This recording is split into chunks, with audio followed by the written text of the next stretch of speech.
DLong, and this is my submission for Up's Fit Check of the week. If you don't know what that is, this is the new thing we got going on the channel where you can submit your fitness journey or your fitness regimen or whatever it is that you do to keep yourself healthy. Here's my story. Early last year, I want to say around February, I went to the doctor and I weighed 255 pounds. Which is no bueno. And because of this, a lot of health issues were coming up. I was having problems with my liver, with my kidneys, all due to the weight gain. And after numerous doctor visits, talks with family, talks with friends, I knew something had to change. So what did I do? Food has always been a big thing for me. I love food.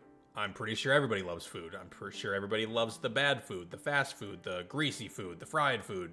Right? I didn't give that up. Let me explain. I realized that I was getting discouraged with the fact that, okay, I'm not going to be able to just cut everything cold turkey. And then I learned you didn't have to. You just have to eat it in moderation, which is what I started doing. What I started doing was calorie counting, because typically when I was around that weight, I was taking in probably 5,000 to 6,000 calories a day, which is horrible. I was already at 3,000 calories by the time lunchtime hit. It was terrible. Calorie counting really, really helped. It may seem tricky at first, and you may seem like you don't have enough food in you, but what I do is I get to my calorie limit, and if I'm still hungry, I just drink a lot of water.